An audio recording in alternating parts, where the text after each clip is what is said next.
Hello students, welcome to study Chakra. तो बच्चों, last video में हम लोग ने थर्मल कंडक्शन के बारे में बात किया और उसी कंडक्शन पर बेस्ड कुछ क्वेश्चंस हम लोग इस वीडियो में सॉल्व करने वाले हैं। तो ये रहा पहला क्वेश्चन। देखो, यहाँ पे दो वायर दिया हुआ है या दो कंडक्टर दिया हुआ है आपका, एक स्टील का दूसरा कॉपर का। स्टील के कंडक्टर का एक एंड 300 डिग्री सेल्सियस पे है, कॉपर के एक एंड का जो एक एंड यहाँ पे है उसका टेम्परेचर 0 डिग्री सेल्सियस है। दोनों को जोड़ दिया गया और ये उसका जंक्शन है, बीच वाला पार्ट जहाँ पे दोनों जुड़े हुए हैं। स्टील का लेंथ 15 सेंटीमीटर है, कॉपर के कंडक्टर का लेंथ 10 सेंटीमीटर है और ये दिया है कि area of cross section of steel का जो एरिया ऑफ क्रॉस सेक्शन है, ये एरिया ऑफ क्रॉस सेक्शन वो it is twice than that of copper. तो कॉपर का एरिया ऑफ क्रॉस सेक्शन का डबल है स्टील का एरिया ऑफ क्रॉस सेक्शन। तो स्टील का जो कंडक्टर है वो मोटा है कॉपर के कंपैरिजन में। दोनों के थर्मल कंडक्टिविटी का वैल्यू दे रखा है, स्टील का 50 joule second inverse metre inverse kelvin inverse और कॉपर का 400 joule second inverse metre inverse और केल्विन इनवर्स। बोला ये है कि find temperature of the junction of the steel and copper. Steel और कॉपर का जो जंक्शन है इसका टेम्परेचर क्या होगा ये बताना है आपको। समझ गए?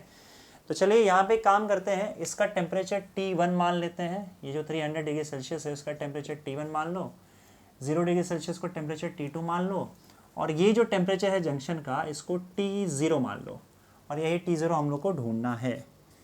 तो देखो, हम लोग ने थर्मल कंडक्शन के पूरे सिस्टम को कंपेयर किया था इलेक्ट्रिकल सर्किट से। अब उस इलेक्ट्रिकल सर्किट में मैंने आपको बताया था कि जहाँ कहीं भी I आ रहा है, I का मतलब यहाँ पे हीट फ्लो या हीट करंट Q/T आ जाएगा। V का मतलब होता है पोटेंशियल डिफरेंस और यहाँ पे हम क्या ले लेंगे, उसका temperature difference TC minus TD। और R रेजिस्टेंस है तो यहाँ पे हम उसको लेंगे K/LA। ठीक है, तो यहाँ पे L/K, L/KA।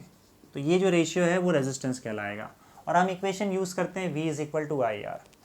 अब यहाँ पे अगर आपको इलेक्ट्रिकल सर्किट बिल्ड करना है तो याद रखना कि जो रेजिस्टेंस हम लगाते हैं, ध्यान देना, उस रेजिस्टेंस के जगह पे आप यहाँ पे कंडक्टर यूज करोगे।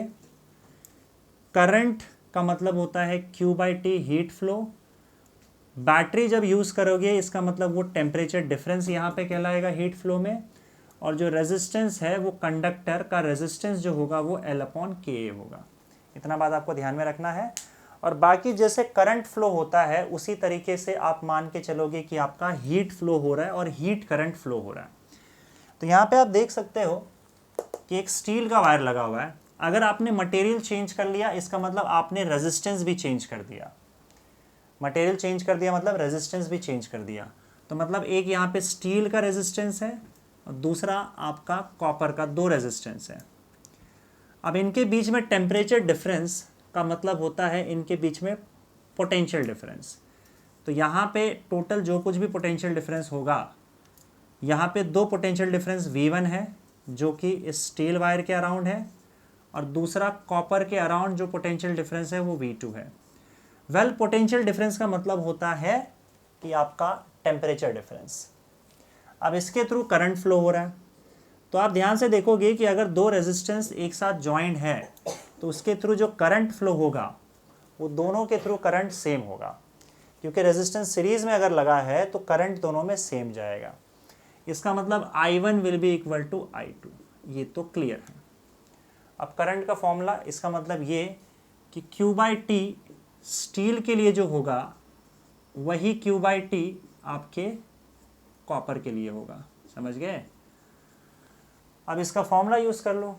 फॉर्मूला क्या था बताओ Q/T का? यहाँ से हमको क्लियरली समझ में आया कि आपका जो करंट है वो दोनों में सेम होगा। तो इसका मतलब करंट का मतलब यहाँ पे हमने क्या लिखा है, हीट फ्लो। तो इसका मतलब ये जो दोनों कंडक्टर इसके थ्रू हीट फ्लो सेम होगा और हीट फ्लो सेम होने का मतलब आप हीट फ्लो का इक्वेशन यूज कर लो। हीट फ्लो का इक्वेशन क्या था बताओ? Q/T = KTC minus TD/L × A। ये स्टील के लिए, कॉपर के लिए यूज कर लो। अब देखो, स्टील का यहाँ से लेकर यहाँ तक का हीट फ्लो देखेंगे, जंक्शन तक का, और कॉपर का जंक्शन से लेकर 0 डिग्री सेल्सियस के बीच का हीट फ्लो देखेंगे।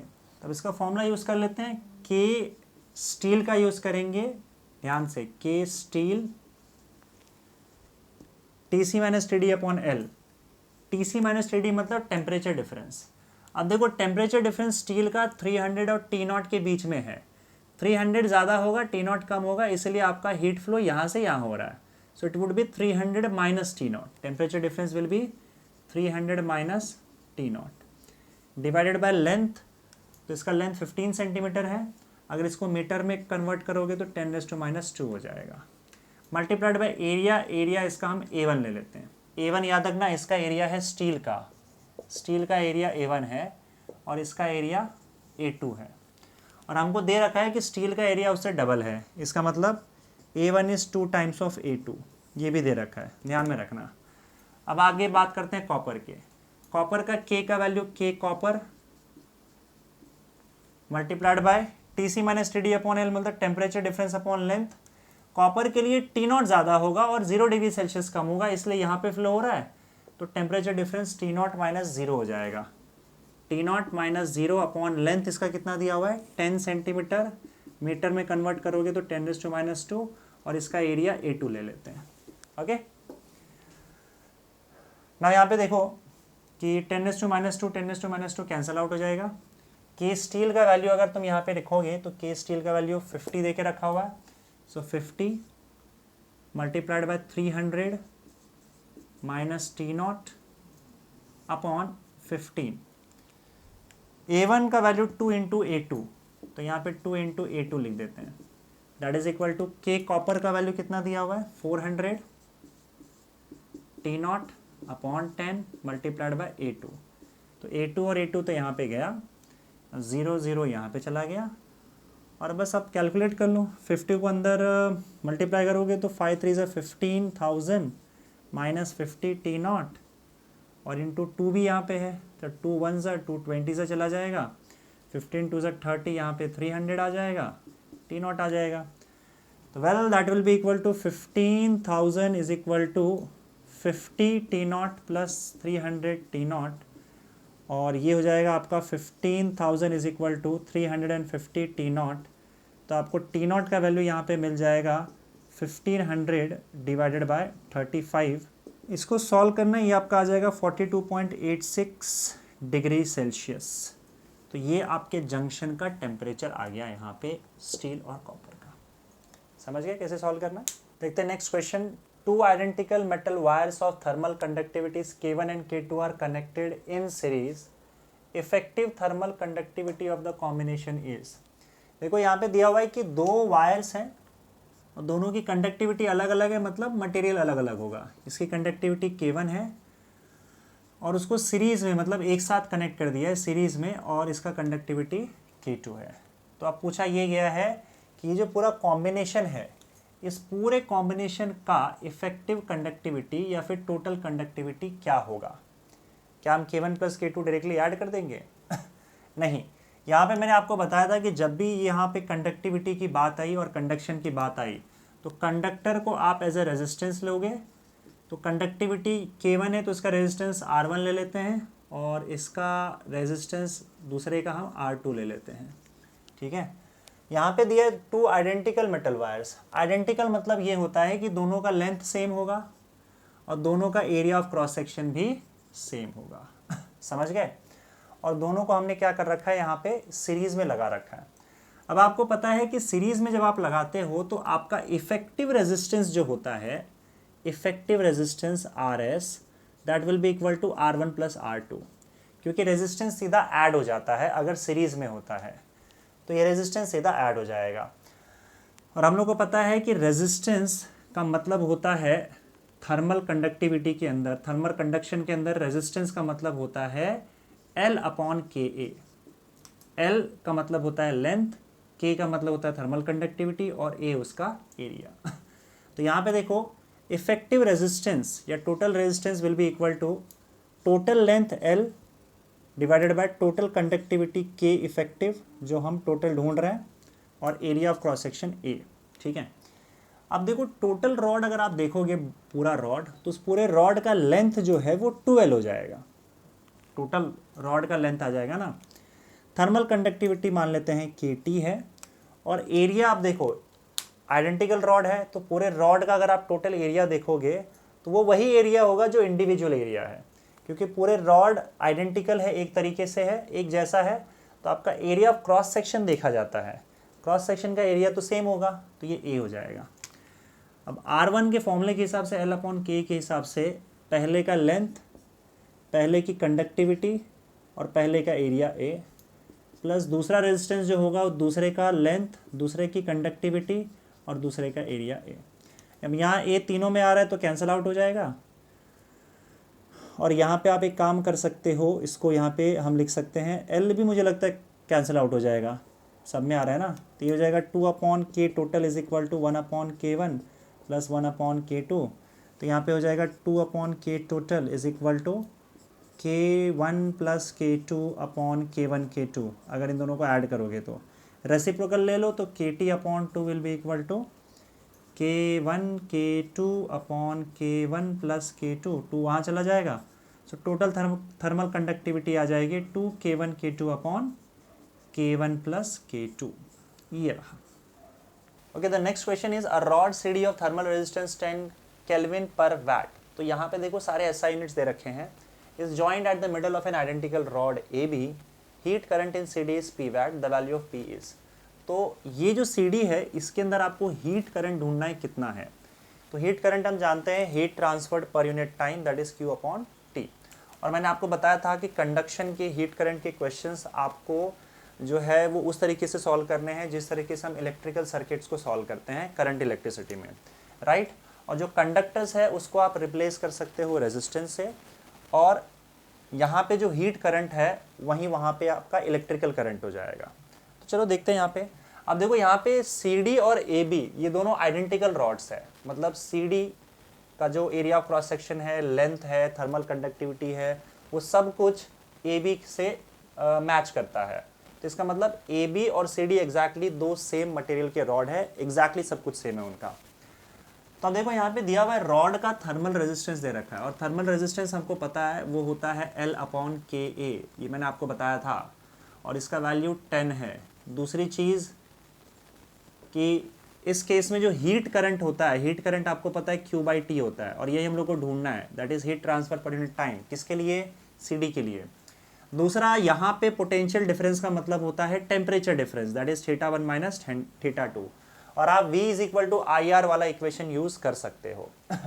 दूसरी बात यहाँ पे हम ये देखते हैं कि अब करंट कैसे फ्लो होगा, जो हीट करंट है वो फ्लो कैसे होगा, वो हमेशा हायर टेम्परेचर से लोअर टेम्परेचर की ओर फ्लो होता है, राइट। तो अब मुझे ये तो नहीं पता कि इस वाले पार्ट में करंट कैसे कहाँ फ्लो होगा, पर इस वाले पार्ट का हमको पता है कि ये अगर ये 200 पे है और ये 100 पे है तो हीट फ्लो इस डायरेक्शन में हम मान लेते हैं फिलहाल। हाँ चलो, इसका इस डायरेक्शन में हीट फ्लो हो रहा है पहले वाले का, और इसका हम हीट करंट I मान लेते हैं, इट इज I। अब सुनो, यहाँ ये हीट करंट जो है वो दो पार्ट में बढ़ जाएगा, कुछ करंट आगे चला जाएगा और कुछ करंट नीचे आ जाएगा। जैसे अगर तुम इसको इलेक्ट्रिकल रेजिस्टेंस की तरह देखो तो एक रेजिस्टेंस यहाँ लगा हुआ है, दूसरा रेजिस्टेंस यहाँ लगा हुआ है, और तीसरा रेजिस्टेंस यहाँ लगा हुआ है ना। तो ये रेजिस्टेंस आपका है यहाँ पे, ये वाला पार्ट जो है आधा रेजिस्टेंस यहाँ आ गया इसका, और ये रॉड का रेजिस्टेंस यहाँ आ गया ना। ये ध्यान देना कि अगर ये आपका R रेजिस्टेंस है रॉड का, तो ये R/2 हो जाएगा, ये R/2 हो जाएगा, क्योंकि आधा आधा रॉड है आपका। यहाँ से करंट I आया, ये कुछ पार्ट करंट आगे का चला गया, let's say it is I1, और कुछ पार्ट नीचे आ गया, लेट्स से करंट I2। तो हम लोग को एक्चुअली में अभी फिलहाल I2 ढूंढना है, that is heat current through this wire CD। पर हीट करंट का फॉर्मूला क्या है, हीट करंट के लिए आप क्या करोगे बताओ। Current is equal to potential difference upon resistance होता है। थर्मल रेजिस्टेंस आपको दे रखा है, that is 10 kelvin per watt. आपको बस VH चाहिए, और VH का मतलब यहाँ होता है टेम्परेचर डिफरेंस। तो इसका मतलब आपको इसके थ्रू हीट करंट ढूंढना है, तो इसका और इसका टेम्परेचर डिफरेंस आपको देखना पड़ेगा।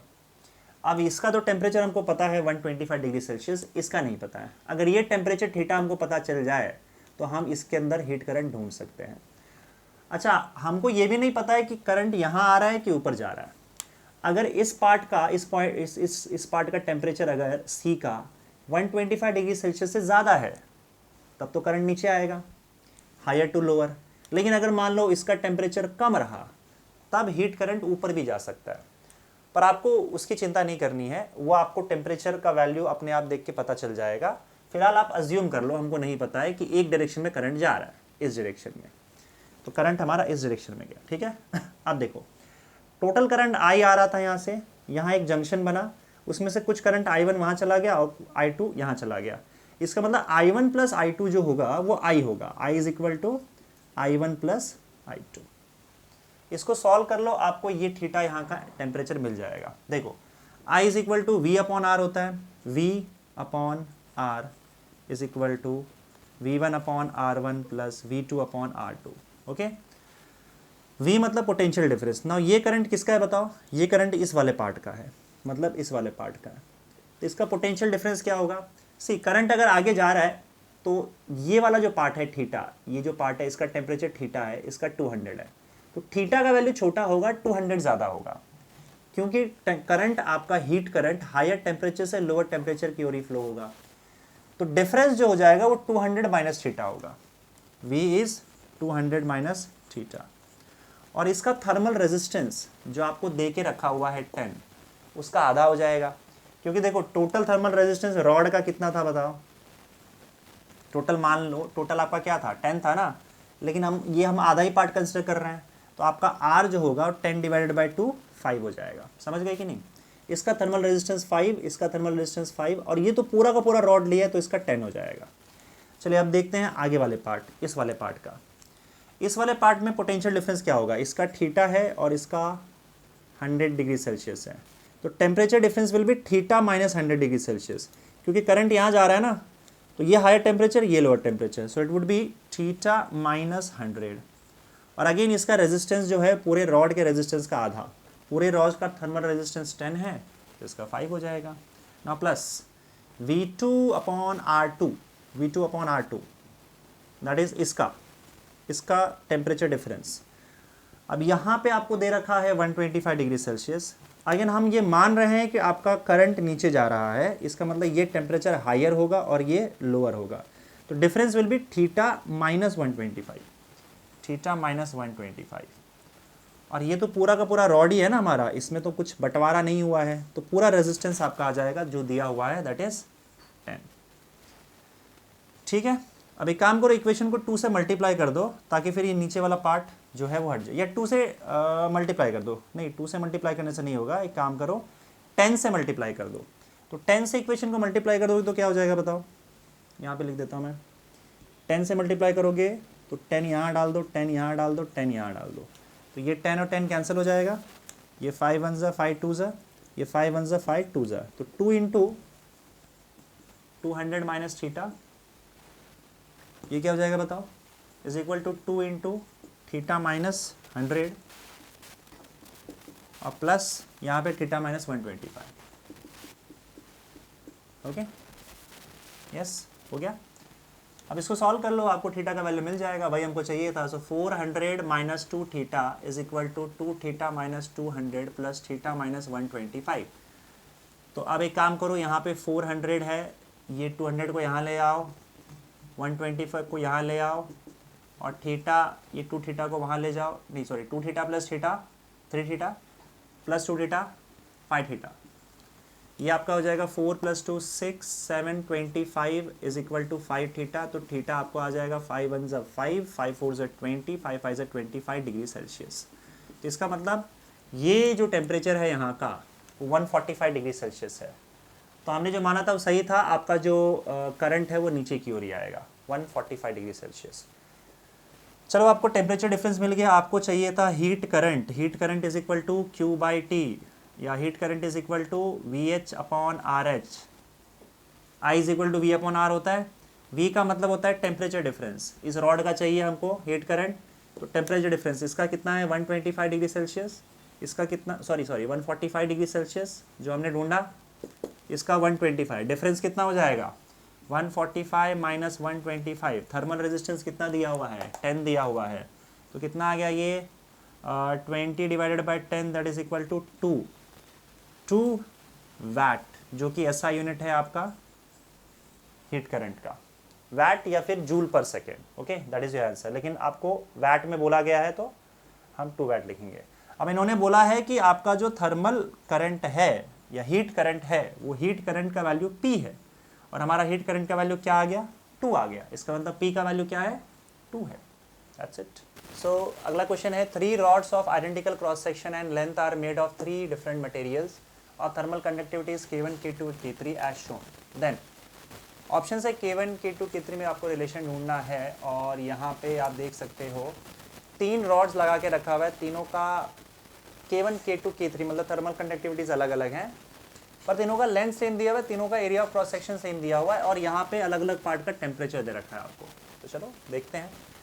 अब देखो 3 रॉड यहाँ पे लाइन से लगा हुआ है, इसका मतलब हम मान सकते हैं कि 3 रेजिस्टेंस से सीरीज में कनेक्ट करके रखा हुआ है और जब रेजिस्टेंस सीरीज में कनेक्ट होता है तो इसका मतलब इसके थ्रू करंट जो है सबके थ्रू सेम होता है। रेजिस्टेंस अगर सीरीज में कनेक्टेड है तो सबके थ्रू सेम करंट जाता है, तो इसका मतलब तीनों रॉड के थ्रू जो हीट करंट होगा वो हीट करंट सेम होगा। तो तीनों का हीट करंट का इक्वेशन यूज़ करके इक्वेट कर दो।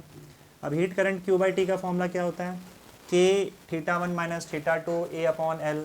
तो पहले क्या हो जाएगा K1 θ1 माइनस θ2 मतलब टेम्परेचर डिफरेंस, टेम्परेचर डिफरेंस कितना है 100 minus 70, area upon length, area upon length सबका सेम है तो K2 temperature difference 70 minus 20 area upon length is equal to तीनों का हीट करंट सेम है K3 20 minus 0 20 minus 0 area upon length, area length सबका same है, कैंसिल आउट हो जाएगा। K1 इंटू 30 हो जाएगा, 30 K1 is equal to 50 K2 is equal to 20 K3, 0 0 0 गया, 3 K1 is equal to 5 K2 is equal to 2 K3। अब तो relation आपके पास है ऑलरेडी, यहाँ से आपको दिख रहा है देखो K1 अपॉन K2 क्या आ जाएगा, K1 upon K2 5/3, K1 upon K3 क्या आ जाएगा, बाद में हम देख लेंगे, K1 upon K3 2/3, K2 upon K3 क्या हो जाएगा, K2 अपॉन K3 इज 2/5। चलो चेक कर लेते हैं। पहले पूछा है K1 upon K3, K1 upon K3 2/3, K2 is to K3, K2 is to K3 2:5। तो पहला ही ऑप्शन आपका सही हो गया और बाकी सब ऑब्वियसली बात है गलत होंगे। K1 K2 से छोटा है पर K1 K2 से बड़ा है, ऑप्शन गलत। K1 is to K2 5:2, K1 is to K2 5:3 है, ये भी गलत। K1 K2 से बड़ा है, K1 K2 से बड़ा है, ठीक है। K2 K3 से बड़ा है पर K2 K3 से छोटा है, ये भी गलत, पहला ऑप्शन सही है आपका, ठीक है। ओके नेक्स्ट क्वेश्चन देखते हैं। देखो यहाँ पे आप लोगों को 2 स्लैब देके रखा हुआ है और दोनों स्लैब की जो थर्मल कंडक्टिविटीज़ है वो अलग अलग है, इसका K है, इसका 2K है, इस पार्ट का टेम्परेचर T2, इस पार्ट का temperature T1, length x 4x और T2 is greater than T1। तो इसका मतलब आपका जो हीट है वो यहाँ से यहाँ पास होगा। अब इन्होंने क्या बोला है देखो, rate of heat transfer through the slab in steady state is, मतलब आपका जो heat transfer, rate of heat transfer है that is Q/T heat current, उस हीट करंट का वैल्यू अगर ये है तो फिर F का क्या वैल्यू होगा। 4 ऑप्शन है हमारे पास, चलो देखते हैं। देखो अब यहाँ पे हमारे 2 कंडक्टर साथ में जुड़े हुए हैं इस तरीके से और सामने से हीट ऐसे फ्लो हो रहा है, तो इसका मतलब ये दोनों जो कंडक्टर को अगर मैं रेजिस्टेंस से रिप्लेस करूं तो रेजिस्टेंसेस मान लो इसका ये R1 है और ये रेजिस्टेंस R2, ये थर्मल रेजिस्टेंसेस हैं, तो they are in series, right. और सीरीज में जब रेजिस्टेंस होता है तब हम क्या कर सकते हैं, उसका जो टोटल रेजिस्टेंस इक्विवेलेंट रेजिस्टेंस है वो होता है R1 प्लस R2। अब इस इक्वेशन को सॉल्व करोगे तो आपको जो K इक्विवेलेंट है, मतलब पूरे स्लैब का टोटल K कितना हो रहा है, टोटल K हम लोग KT मान लेते हैं, ठीक है, ये मिल जाएगा। अगर ये आपको मिल गया एक बार तब हम लोग क्या करेंगे, Q/T हीट करंट का इक्वेशन यूज़ कर लेंगे। तो पहले काम करते हैं, टोटल पूरे सिस्टम का टोटल K क्या है वो ढूंढते हैं। वो कैसे ढूंढोगे, इस इक्वेशन का यूज़ करके। नाउ ये क्या है, टोटल स्लैब का पूरे सिस्टम का थर्मल रेजिस्टेंस, ये पहले वाले का थर्मल रेजिस्टेंस और ये दूसरे वाले का थर्मल रेजिस्टेंस। थर्मल रेजिस्टेंस का फॉर्मूला क्या होता है, L/KA, तो यूज़ कर लो ना। पूरे सिस्टम का अगर हम लोग ने KT थर्मल कंडक्टिविटी माना है तो ये हो जाएगा आपका L/KT × A। अब देखो टोटल एरिया तो सेम ही रहने वाला है यहाँ पे, लेकिन K का वैल्यू जो है पूरे पार्ट का हमने KT माना हुआ है और इस पूरे पार्ट का जो लेंथ है वो लेंथ कितना हो जाएगा, 4x + x 5x, तो यहाँ पे आ जाएगा आपका 5x। पहले वाले के लिए लेंथ आपका x दिया हुआ है, K आपका K दिया हुआ है और एरिया आपका A दिया हुआ है। दूसरे वाले के लिए आपका लेंथ 4x है, K आप देख सकते हो 2K दिया हुआ है और एरिया तो भाई सबका सेम ही है। यहाँ से इक्वेशन में से एस एक्स हो जाएगा कैंसिल, के हो जाएगा कैंसिल, ए हो जाएगा, नहीं सॉरी के कैंसिल नहीं होगा, के रहने दो यहाँ पे, ये आपका एरिया जो है वो कैंसिल आउट हो जाएगा। ओके, 2 1 ज़ा 2 2 ज़ा, बताओ क्या होगा आपका 5 upon K T is equal to 1 upon K plus 2 upon K, that is equal to 3 upon K. तो इसका मतलब 5 upon K T is equal to 3 upon K. तो आपको के का जो वैल्यू है, सॉरी के टी का वैल्यू वो हो जाएगा 5k/3। नाउ टोटल के टी का वैल्यू मिल गया आपको पूरे स्लैब का। अब हम लोग हीट करंट Q/T का वैल्यू ढूंढ सकते हैं। देखो हीट करंट Q/T का वैल्यू उन्होंने अपने तरफ से ये दिया हुआ है, हम अपना ढूंढ लेते हैं और दोनों को इक्वेट कर दोगे तो F का वैल्यू मिल जाएगा। Q/T का वैल्यू होता है K, अब हम टोटल K लेंगे, θ1 - θ2 that is temperature difference T2 - T1 A upon total length आ जाएगा पूरा, टोटल लेंथ क्या आ जाएगा 5x। और यही किसके इक्वल है, इसके इक्वल इन्होंने दे रखा है, that is equal to A T2 - T1 into K into F upon X, यही है ना। चलो KT का वैल्यू डाल देते हैं यहाँ पे। KT का वैल्यू क्या आ जाएगा 5k/3, तो मैं यहीं पे लिख देता हूँ, चलेगा ना 5k/3। चलो अब यहाँ से 5 और 5 हो गया कैंसिल, x और x हो गया कैंसिल, और आपका k और k कैंसिल हो गया, a f सब हट जाएगा, यहाँ से f रह जाएगा, बाकी सब हट जाएगा। तो आप क्लियरली देख सकते हो कि f का वैल्यू 1/3 के इक्वल आ रहा है, f is equal to 1/3 and that is your answer, option D.